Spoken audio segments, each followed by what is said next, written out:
Hi, I'm Scott Clark from Schneider Electric, Director of Control Configuration and Management, and I'm here today to talk about Prometheus Control Standards and Management.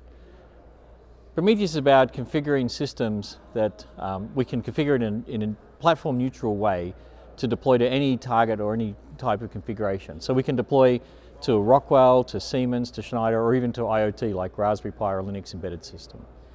But probably the real guts of what Prometheus is about isn't just configuration management, because we handle version management, standards management, simultaneous deploy to complex systems. We handle full hybrid control, hybrid DCS on any platform environment. So we handle configuring the HMI and the PLC simultaneously, or the HMI and the IoT device simultaneously, and thousands of them, right? Complete with version management, multi-tenanted, multi-user framework.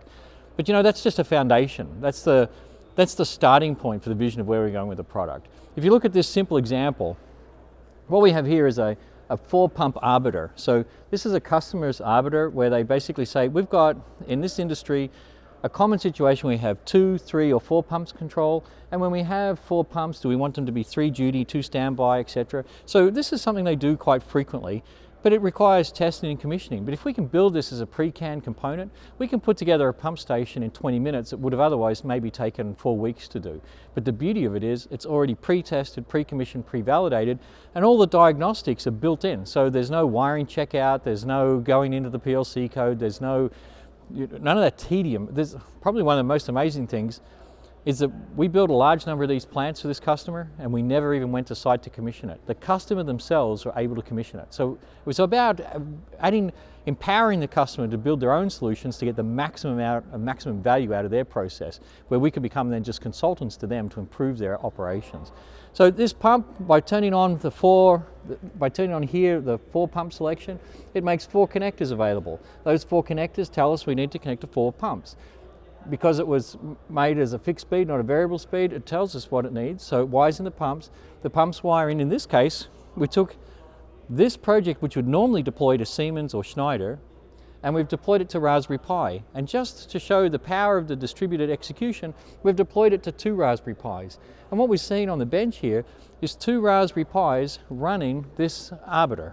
Now, if we flick to the HMI, we will see the HMI sitting here running the arbiters based on the arbiter control. So we're running 3 out of the 4 pumps, and we've just got a 1-minute cycle on it with auto switching. So we'll see after a minute it'll switch and switch to the next pump. Also, if we took the simulation off one of these pumps, the pump would fail and we'd see the pump switch out, right?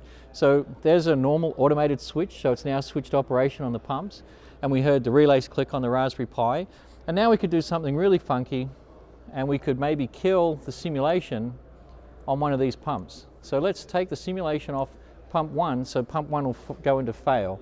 So pump 1 will go into fail, and automatically the next pump will kick in the set. Now, we didn't have to code that. That's automatically built into all of the components. Simulation we build into the components by default so that you can do FAT testing, customer training, so we want to be able to train our operators all out of the box, right? So it's not just standards management. It's an actual change in philosophy. It's a change in approach that will now allow us to build on this. Because we have this rich relationship model through our connectors, we can go to the next stage. So this is our foundation layer. The next stage is level 5 automation. What does that mean? Well, think of an autonomous car. Somehow, a car can drive itself down the street, but we don't write a procedure for every turn and every bend it needs to take. The car can see where it's going. It has a destination that it needs to get to, so it knows how to get to the destination, but we're not proceduralizing every step. Think of your plant. When you're in a control room, you're seeing a guy sitting there monitoring the control screen. Why is he controlling it? What's he doing? He's responding to a breakdown or a failure or a change in operation. But when he's responding to it, he's really doing a procedure thing anyway, so why couldn't the plant do it? It's because the operator's sitting back with a bigger vision than the plant has. What if through the connector model, we can give the plant that same vision? If the valves know what pipes they're connected to, the pipes know what pumps they're connected to, and we put it all together, now you've got an autonomous plant that can make decisions for itself, can recover in failure, and basically tune to give you the optimum outcome for the operation.